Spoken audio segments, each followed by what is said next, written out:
Hi, my name's Natasha, and in this video, I'm going to answer IELTS questions like this one, given to us by you. The first question is this. In writing task 2, is there a maximum word limit and are you penalized for writing too many words? Good question. As you probably know, there is a minimum word count of 250 words for your essay in writing task 2. You can find that here in the IELTS writing criteria. But if you keep looking at the criteria, you'll find that there's nothing in the IELTS writing criteria about writing too many words. So there is no maximum word count in writing task 2 and no penalization for a longer response.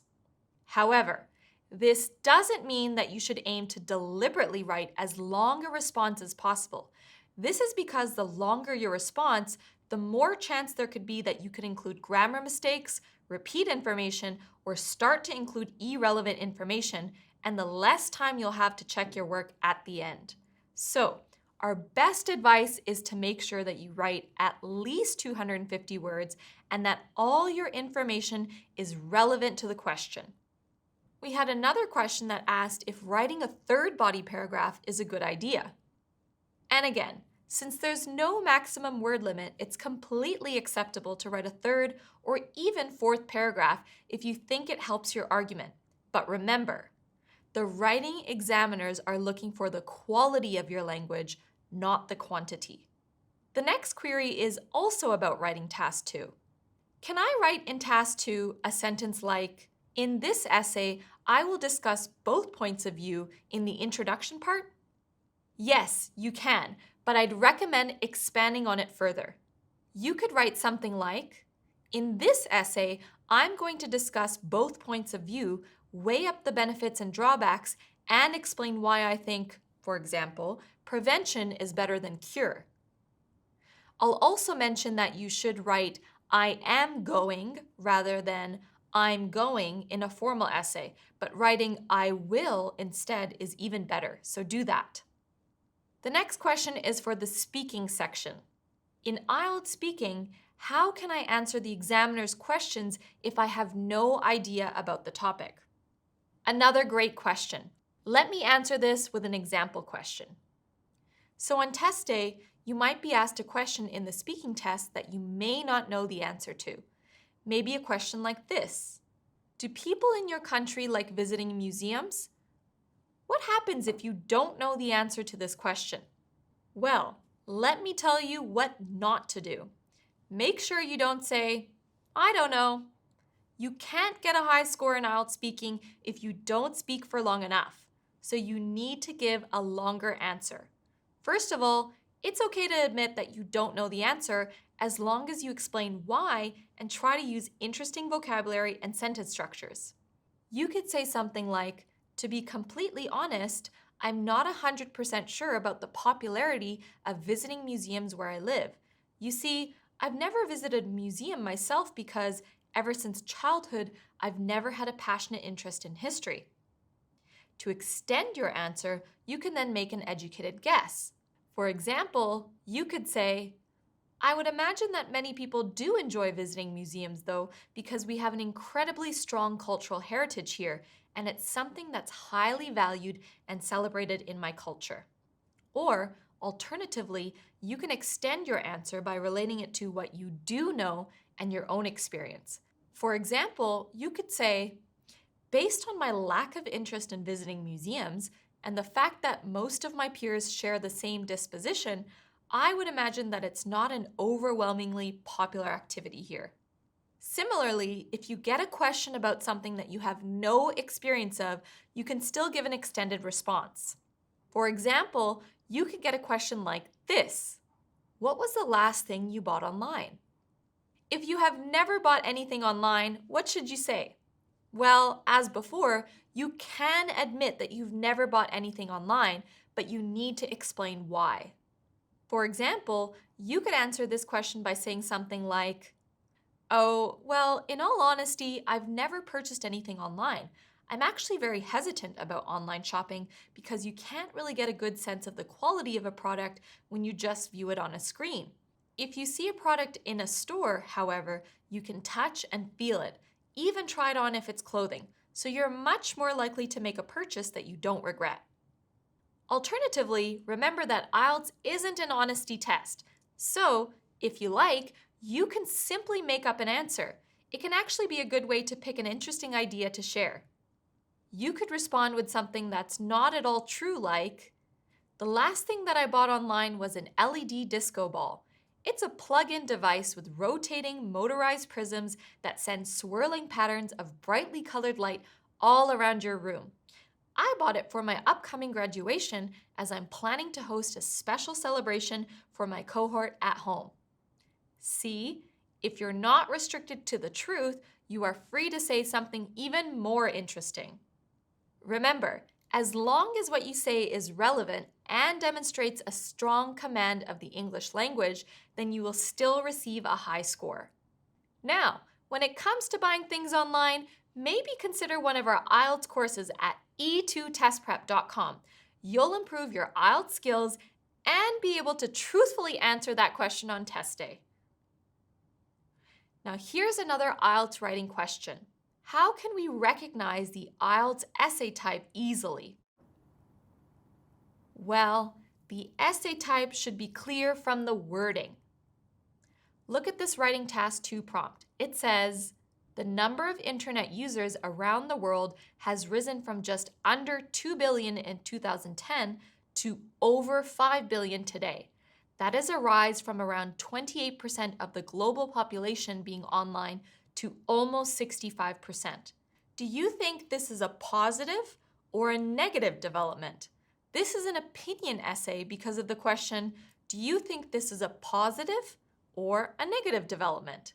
It asks you to state your opinion if you think the growing number of internet users is a positive or a negative development.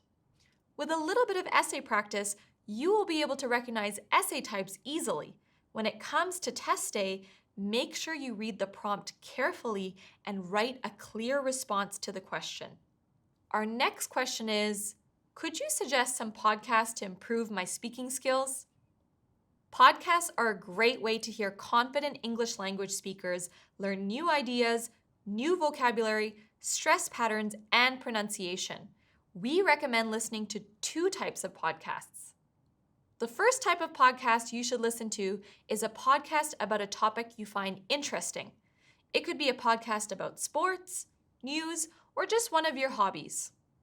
By listening to a podcast you find interesting, it will keep you more engaged and it will allow you to listen to more and more English. And that's great. But you may not learn as much new vocabulary because you are already familiar with the podcast's topic. The second type of podcast you should listen to is an English learning podcast, and specifically Everyday English with E2. Yes, I know, it is our podcast, but I promise you, you will find it useful. In this podcast, we discuss all things English, from pronunciation tips to new vocabulary to idioms, and we have a range of accents for you to get familiar with. It will improve your speaking skills. Everyday English with E2 is available for free on a range of podcast platforms. Check it out. Here's the next question. What is an easy technique of finding correct answers in the multiple choice questions in the listening section? I recommend watching our detailed method videos on e2testprep.com, but I will say the key to the listening section is to be aware of distractors and listen for synonyms and parallel expressions.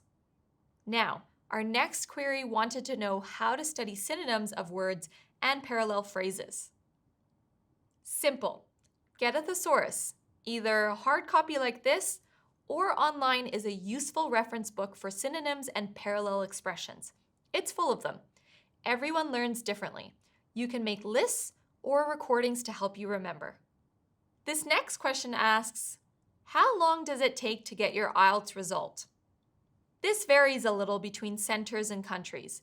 In general, under normal circumstances, you should expect to receive results of computer-delivered IELTS within 3 to 5 days and often sooner. Paper-based tests may take as long as 13 days. Okay, The next few questions are about IELTS reading. The first one asks, how can we solve reading questions like multiple choice? Well, here's a simple method for multiple choice questions. Skim over the text for general meaning. Read the prompt. Identify keywords in the options. Find the keywords or synonyms of the keywords in the text and read the sentence around them. Check if they answer the prompt. If so, select the option. If not, eliminate the option. Remember to limit the amount of time you spend on each question. Again, check out our method videos at e2testprep.com. They go into a lot of detail. This second reading question asks, in IELTS reading, can easier questions be answered first before tackling the more challenging ones? Yes, absolutely. Time management is the key to success in IELTS reading, one element of which is a strategic approach to the order in which you answer the questions. The 3 sections are increasingly more difficult. Section 2 is more challenging than Section 1, and Section 3 is harder still. If one of the sections happens to be about a topic that you are well versed in, perhaps related to your area of study or personal interest, by all means do it first. Every question is worth 1 mark out of a total of 40.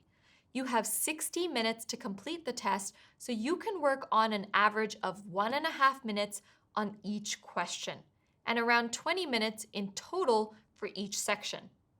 Within each section, feel free to answer easier questions first and leave some questions blank to come back to later.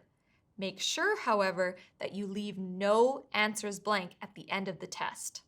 Imagine you are in charge of a lifeboat at the time of the sinking of the Titanic. You have enough space to rescue 40 passengers, but time is against you. Think of your 40 IELTS reading questions as like the 40 passengers in the water. If you spend 6 minutes rescuing 1 passenger, that means 3 other passengers are likely to drown. You cannot save everyone. A score of 40 out of 40 is highly ambitious and very unlikely to be achievable. You simply have to let some passengers drown. In other words, leave some questions unanswered and have an educated guess at the end.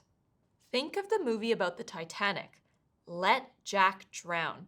He may be good looking, but his life is worth no more than anyone else's. Rescue those that you can rescue quickly and efficiently, and leave the challenging ones for a last-ditch effort. I hope that analogy makes sense to you. In order to succeed at IELTS reading, you have to be ruthless. You have to work very quickly and strategically to achieve a good score.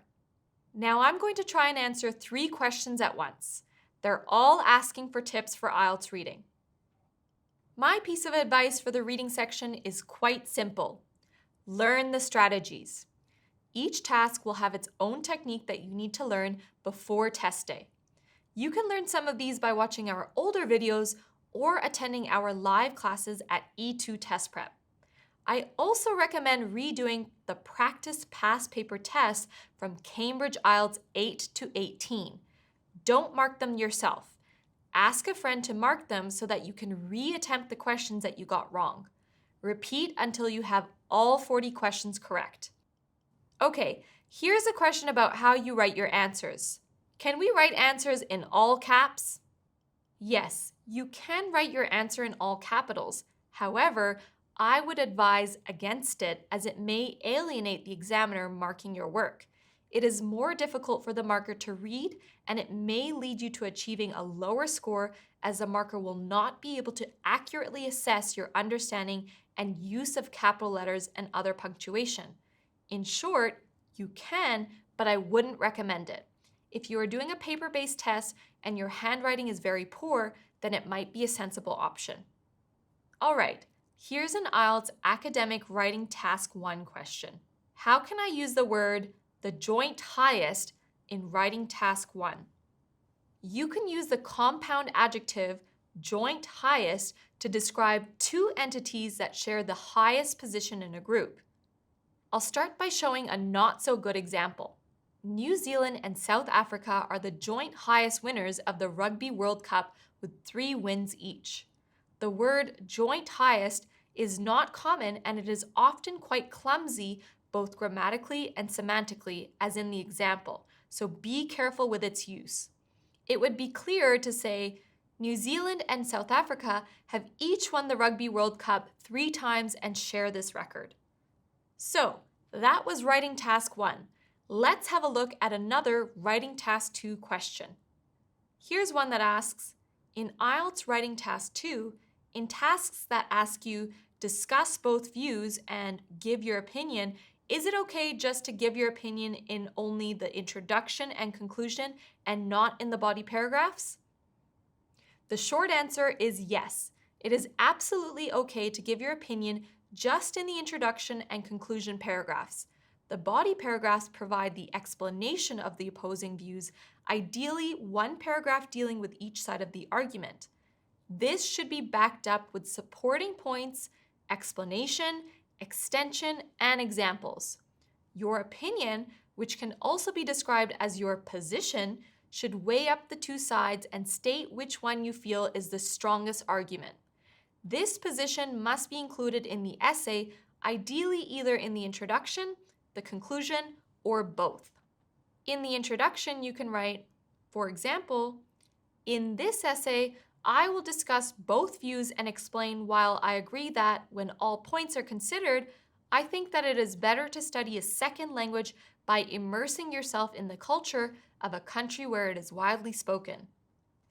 After you expand on each side of the argument in each of the body paragraphs, you can restate your position in the conclusion, referring back to the key points you made in the body paragraphs, expressed more briefly and with paraphrasing. For example, as discussed, a communicative need to use the target language, wider exposure, and many more opportunities arising in everyday life, I think that the benefits of studying a language in a country where it is used predominantly far outweigh the drawbacks such as potential homesickness or culture shock and possible additional expense. The body paragraphs should contain the reasoning behind each of the views with examples and supporting statements. The introductions should mention what your overall position is, with the conclusion restating this using different words and refer to the main points made in the body paragraphs. Let's look at 2 IELTS Writing Task 2 questions. They're about logically organizing your essay and extending ideas in the body paragraph. For IELTS Task 2 essays, a 4-paragraph structure works best in providing the framework for logical organization. It is best to use a simple, tried, and true structure such as PEEL, which stands for point, explain, expand, example, link. There are a number of variations on PEEL and the ideas behind it. They are essentially the same and keep you on track with effective organization and cohesion and coherence. Paragraphs should begin with a main point or key idea, also known as a topic sentence. Explain what you mean. Expand if necessary. Exemplify. Link to the previous and following paragraphs and the question task. The 3 E's, explain, expand, exemplify, can be moved around and put in any order. Here is an example of a second body paragraph using PEEL. It responds to this question. Many students are choosing to study in countries other than their own. Do the advantages outweigh the disadvantages? Imagine that the introduction paragraph paraphrased the question task, asserted the candidate's position, and outlined the main points that would be made in each of the body paragraphs. The first body paragraph dealt with the advantages of studying abroad. So here's what the second body paragraph could be. On the other hand, studying abroad has a number of drawbacks. Students may suffer from culture shock and homesickness. Adjusting to a different language and culture can be very challenging. Most people miss their family and friends as well as the familiar environment of their home and community. For example, students may find it difficult to adjust to different customs related to dress and interaction between men and women. These possible disadvantages are significant and need to be taken into account when weighing them against the previously mentioned benefits of immersion in a language and access to different perspectives. So in this paragraph, you can see each part of the PEAL structure. You can also see how the essay is logically organized by linking back to the previous paragraphs and the task question. Let me show you. Link to previous first body paragraph. On the other hand, point, studying abroad has a number of drawbacks. Explain. Students may suffer from culture shock and homesickness. Expand. Adjusting to a different language and culture can be very challenging. Most people miss their family and friends as well as the familiar environment of their home and community. Example. For example, students may find it difficult to adjust to different customs related to dress and interaction between men and women. These possible disadvantages are significant and need to be taken into account when link to task question, weighing them against the link to previous first body paragraph, previously mentioned benefits of immersion in a language and access to different perspectives. I'd recommend looking at model essays and see how they use this same general pattern.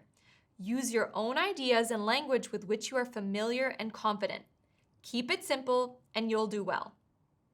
Now here's 2 questions about preparing quickly. How can I prepare it in 15 days and how can I prepare it in 20 days? These questions are both about preparing quickly for the IELTS test. How do you prepare when you don't have much time left? Well, my advice is to get really familiar with the structure of the test, question types, and scoring. Utilize the official IELTS website, including their practice tests and public descriptors. Assuming you already have a strong reading habit and that you listen to English every day in some shape or form, focus on writing. Make sure you're familiar with different types of essay topics as well as the conventional essay structure. Read as much as possible. Listen to podcasts, lectures, TED Talks, and other materials. And finally, if you can, practice with high-quality practice materials like what we have on our IELTS preparation platform at e2testprep.com. Here's another query we received. This one's about the reading section. In 35 days, I will be taking my test. My speaking, listening, and writing skills are good, but I can't score well in reading. My issue is time management and matching questions. What should I do? Time management in the reading test can be really tricky. You need to work out why you are running out of time. Here are some possible problems and what you can do about them. Problem 1. When you get stuck on a question, you waste a lot of time trying to figure out the answer. If you only do this once, it may not be too much of a problem, but if you regularly get to section 3 of the reading test and find you only have a few minutes left, then that's a clear sign that you're spending too long answering each question. Solution. Practice being strict with yourself. If you can't find the answer within around 2 minutes, guess and move on to the next question. Problem 2. You are reading the text in too much detail. You don't have time to read all the text slowly and carefully from beginning to end. Solution. Become familiar with the different types of reading you need to do in IELTS.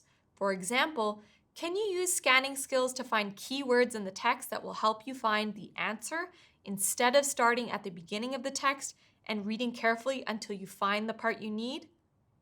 Problem 3.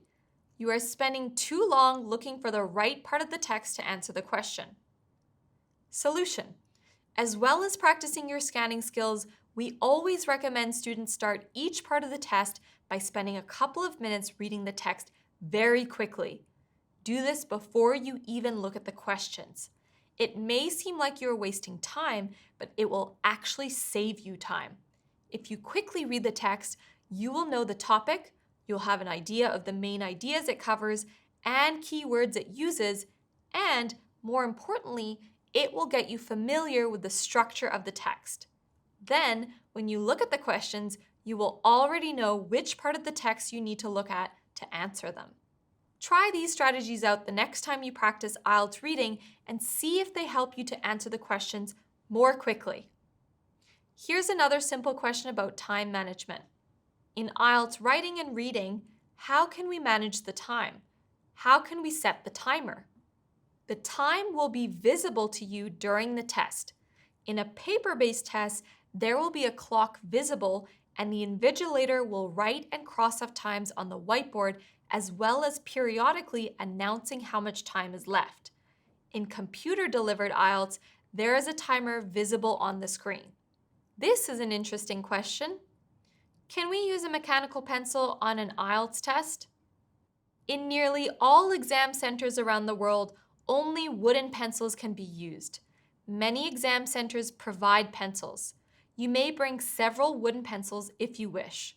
Mechanical pencils are not permitted as they have been used to conceal notes or small digital screens in the past. Here's a good question. How can I study vocabulary for IELTS? If you search online for IELTS academic vocabulary, you will find a number of useful resources. Copying or printing these lists and crossing off each word once you are familiar with its meaning and usage is a method that works for some learners. In general, reading, listening, and watching video content widely is probably the best way to acquire a broader range of vocabulary. Watching video content in English with English subtitles is particularly effective. Now, back to IELTS speaking. What questions are you asked the most in IELTS speaking? So, there are 3 parts in the speaking subtest of IELTS. In part 1, you will be asked up to 12 questions on 3 topics. That is 4 questions in each topic. These are very basic, simple questions about you, what you do or like, what you have done, or what you are planning to do. Then, in part 2, you get a topic that you need to talk about for 2 minutes. This is also about your own experience, so you should not have a problem with ideas. Of course, you should still practice speaking for 2 minutes. It is sometimes not easy to do, particularly under exam conditions. In the last part of IELTS speaking, the number of questions is not fixed, and it will depend on the quality of your answers. The examiner has 5 minutes for that part, and they must use all that time. If your responses are short, they will keep asking you questions. If your answers are detailed and interesting, if you develop ideas and extend your responses, you may end up answering only 2 or 3 questions in this part of the test. So again, to answer this question, the questions you'll be asked the most in IELTS speaking test are in part 1, simple questions about you. Here's another speaking question. How can I speak fluently and respond perfectly in IELTS speaking? Fluency comes with practice and everyday use. There are no perfect answers to the speaking questions. To achieve a high score in IELTS speaking, you need to answer the questions spontaneously and naturally. Many candidates make the mistake of preparing and rehearsing responses, which does not result in a good score, because the examiner can easily identify a memorized or rehearsed response. By all means, practice answering questions, but remember that speaking is very different from writing. Speak from the heart as a human being. Avoid sounding like AI. Here's one more speaking question. I had my speaking test today, and I was asked to describe an actor from a film that I admired. Instead, I talked about an actor from a TV sitcom. Would the examiner consider this answer to be irrelevant or wrong? This should be fine. In situations such as this, it would be a good idea to say something like, I'm not sure if this actor has appeared in many movies. Here's the last listening question. How to progress faster in the IELTS listening section? Again, immerse yourself in English as much as possible and get your ear tuned to English. Listen and watch material that you enjoy and find interesting. Do practice tests and get a friend to mark your answers so that you can listen again and reattempt the questions that you got wrong. When you cannot understand the reason for an answer, read the audio script that will have the content that contains the information related to the correct answer underlined. Another writing question. How can I improve my spelling? English spelling is challenging. It can be helpful to search online for the 100 most common spelling errors and focus on learning these. Read widely in English and watch English language video content with English subtitles. Spelling improves through repeated exposure and increased familiarization. This next question is for the reading section. Are there any matching heading questions in the current IELTS test? Yes, match heading questions are included in current IELTS tests. There are excellent E2 videos and other resources to help you practice and develop strategies. And here's the last reading question. Is it necessary to read all the reading passages? Time goes really fast. IELTS reading requires a lot of reading in a limited time. Read strategically. Use skimming and scanning techniques. It is helpful to view the test as one of comprehension and skills finding answers rather than of reading as you would in everyday life. Concentrate on these areas. It would be very challenging to read every single word and answer the questions in the time available. Let's finish with some writing questions. Here's one. What is the best way to write hours on the test? For example, 8:30, 8:30 a.m., or 8:30 a.m. Simple. All three of those formats are acceptable. And let's finish with another Writing Task 1 question. How to score 8+ in Academic Writing Task 1? The most important aspect to getting a high score in this task is making sure you understand the information presented in the graph, chart, table, or map. Notice all the elements and make sense of the numbers and trends. Remember that you are not expected to describe every change or include every number. The task is to select the most pertinent information and summarize it. Always reread every sentence you have written and then the whole description. Check that every sentence has a subject and a verb and that they make sense together. For example, people increased does not make sense. People do not increase, decrease, fluctuate. Numbers of people do that. Practice completing the task in under 15 minutes and spend a couple of minutes rereading and checking for typos, spelling errors, and other issues. Do not spend too much time on task 1 as you need more time for task 2, which contributes more to the overall writing score. Best of luck! So, we've answered all the questions we've received from you, the audience. If you have more questions, write them into the comment section and we'll try our best to answer them or maybe even feature them in an upcoming video. Thanks for watching and don't forget to subscribe for more IELTS preparation videos. See ya!